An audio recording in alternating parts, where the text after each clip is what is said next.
எல்லாத்துக்கும் வணக்கம். இன்னைக்கு பார்த்தீங்கன்னா சிங்கப்பூர் சொல்லும் படம் ரிலீஸ் ஆயிருக்கு. ஸோ அந்த படம் எப்படி இருக்கு, படம் பார்க்கலாம் வேணாமா அப்படிங்கிற ஒரு ரிவ்யூ வீடியோ தான் இது. சரி வாங்க வீடியோக்குள்ள போகலாம். நம்ம சேனலுக்கு சப்ஸ்கிரைப் பண்ணுங்க, பெல் பட்டன் அழுத்துங்க, லைக் பண்ணுங்க, ஷேர் பண்ணுங்க. வாங்க வீடியோக்குள்ள போலாம்.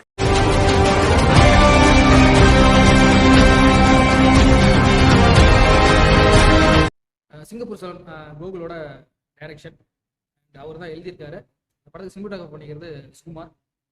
தென்காசியை காட்டினதெல்லாம் சூப்பராக அருமையாக காட்டியிருந்தாரு. அவருக்கு நல்ல ஒர்க் பண்ணியிருக்காங்க இந்த படத்தில். அதுக்கப்புறம் இந்த படத்துக்கு மியூசிக் பார்த்தீங்கன்னா விவேக் மெர்வின். பாட்டு வந்து கேட்குறபடியே இருக்குது, கேட்குற மாதிரி போட்டிருக்காரு. பேக்ரவுண்ட் ஸ்கோர் பார்த்தீங்கன்னா ஜாவத் ரியாஸ் பேக்ரவுண்ட் ஸ்கோர் மட்டும் பண்ணியிருக்காரு. ஸோ அவரும் ஒரு கொடுத்த வேலையை கரெக்டாக பண்ணியிருக்காரு. இந்த படத்தில் வந்து யாரெல்லாம் நடிச்சிருக்காருன்னு பார்த்தீங்கன்னா ஆர்ஜே பாலாஜி, சத்யராஜ், லாலு, ரோபோ சங்கர், அப்புறம் கேமியோ ரோலில் ஜீவா, அரவிந்த் சாமி, லோகேஷ் கனகராஜ், இவங்கெல்லாம் வந்து கேமியோ ரோல் பண்ணியிருக்காங்க. மீனாட்சி சௌத்ரி அவங்க தான் வந்து ஹீரோயினி ரோல் பண்ணியிருக்காங்க. தலைவாசல் விஜய் அவர் வந்து ஆர்ஜே பாலாஜியோட அப்பாவை பண்ணியிருக்காரு. இப்படி ஏகப்பட்ட கேஸ்ட் கோவும் இந்த படத்தில் நடிச்சிருக்காங்க. இந்த படத்தோட கதை என்ன? சின்ன வயசுலேருந்து சாச்சா அப்படிங்கிற ஒரு கேரக்டர் தான் லால் வராரு. படத்தை ஓப்பன் பண்ணால் ஹீரோ வந்து ஒரு பெரிய சலூன் கடையில் சாகரத்துக்காக தூக்க மாத்திரையை பிராந்திய பிஸ்கேன்னு தெரியல, பிராந்தியில் கலந்துக்கிட்டு உட்காந்துட்டு இருப்பாரு. ஸோ கடைசி என்ன பண்ணுவாருன்னு கேட்டிங்கன்னா வீடியோ எடுத்து, நான் வந்து சாக போகிறேன், நான் யார் என்னங்கிறத எடுத்துக்காட்டுலேருந்து இந்த படத்தை வந்து சொல்லுவார்.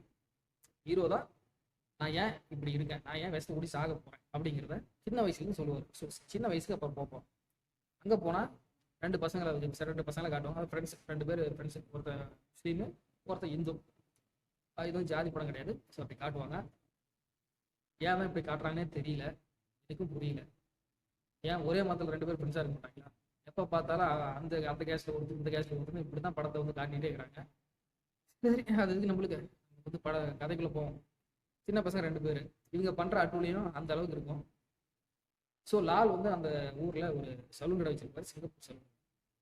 ஸோ அதில் ஒரு நம்ம ஹீரோ ஆர்ஜே பாலாஜி சின்ன வயசுலேருந்து அவர் பண்ணுற விஷயங்கள்லாம் பார்த்து, அந்த சலூன் ஆக்டிவிட்டி, அவர் கட்டிங் பண்ணுற ஆக்டிவிட்டிலாம் பார்த்து இவருக்கும் ஆசை வந்துடும்.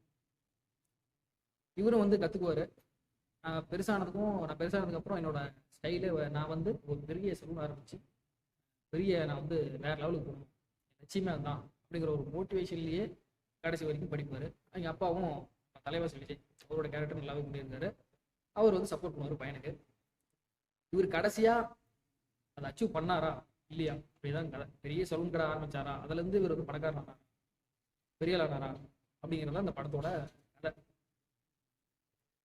ஃபர்ஸ்ட் ஹாஃப் பொறுத்த வரைக்கும் சத்யராஜ், ரோபோ சங்கர், அப்புறம் ஆர்ஜே பாலாஜி, அப்புறம் ஃப்ரெண்டு, இவங்கெல்லாம் அந்த படத்தை வந்து ஃபர்ஸ்ட் ஹாஃப்லேருந்து நீங்கள் இடைவேளை வரைக்கும் நல்லா ஃபுல்லாக கலகலப்பாக சிரிச்சுக்கிட்டே இந்த படத்தை வந்து கொண்டு போயிடுவாங்க. படம் எப்படி போணுச்சுனே தெரியாது, அந்த அளவு படத்தை கொண்டு போயிருப்பாங்க. ஸோ ஆர்ஜே பாலாஜியை பொறுத்த வரைக்கும் அவர் வந்து ஒரு ஸ்டைலிஷ், நம்பர் 1 ஸ்டைலிஷ் ஆகணும், பெரிய லெவலுக்கு கொண்டு போகணும், பெரிய லெவலுக்கு போகணும் அப்படிங்கிறதா ஒரு ஆம்பிஷன், ஓகேங்களா? ஸோ அந்த ஆம்பிஷனுக்காக சில பல கடன்லாம் வாங்கியிருப்பாரு, இடத்தை வாங்குவார், சலூன் கடை ஆரம்பிப்பார். அவருக்கு வர பிரச்சனைகள், அது இயற்கை பாதிப்புகள், இந்த மாதிரிலாம் நடக்கும்.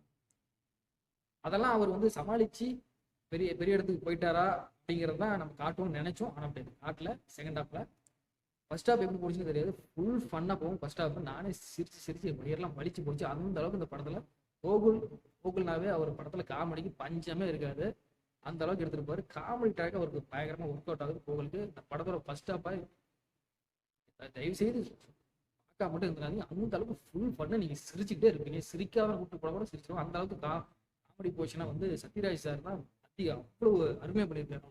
கேரக்டர் பார்த்தீங்கன்னா கொஞ்சம் வெகுலியாக இருப்பார், பட் கஞ்சனா தான் அந்த படத்தில் நடிச்சிருப்பாரு. அவரோட கேரக்டர் ரொம்ப ஸ்ட்ராங்கான கேரக்டர், ஓகேங்களா? அந்த அளவுக்கு அவரோட கேரக்டரை இந்த படத்தில் எழுதியிருக்காரு.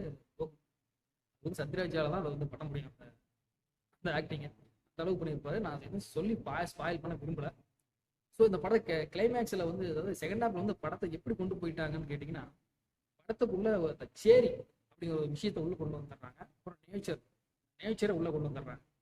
ஸோ ஹீரோட ஆம்பிஷனுக்கு அதை வந்து ஆம்பிஷன் அந்த இடத்துல வந்து தடைப்பட்டுருக்கு. ஒரு ஆம்பிஷன் அங்கே இல்லை. சேரி அந்த மக்களோட ஆம்பிஷனுக்கு ஹீரோ வந்து போயிடுறாரு. அவரோட ஆம்பிஷனை விட்டுறாங்க. ஏன் விட்டாங்க? ஒரு வழியா அந்த சேரியில் இருக்கிற பசங்களோட டான்ஸ் சொல்கிறோம் இல்லையா, இந்த டான்ஸ் காம்படிஷன்லாம் கலந்து டான்ஸ் ஆடுவோம். அதுக்கு வந்து ஹீரோ வந்து ஆயத்தமாகி அந்த பசங்களை டான்ஸ் ப்ரோக்ராமுக்கு அனுப்பி அவங்க மூலியமா இந்த சிங்கப்பூர் செல்வனை ஒரு இடிக்கிற ஸ்டேஜுக்கு கவர்மெண்ட் வந்துடும். ஸோ அந்த டான்ஸ் மூலியமா நம்ம ஜீவா, அதுக்கப்புறம் லோகேஷ் கனகராஜ் இவங்கெல்லாம் வந்து அப்புறம் பொதுமக்கள்லாம் கூடி சோசியல் மீடியாவெல்லாம் அதெல்லாம் பரப்பிவிட்டு அந்த பில்டிங்கை வந்து அந்த சலூன் கடையை வந்து இடிக்காம வந்து இடிக்க விடாம பண்றத அந்த படத்தோட கிளைமேக்ஸாக கொண்டு போயிட்டாங்க.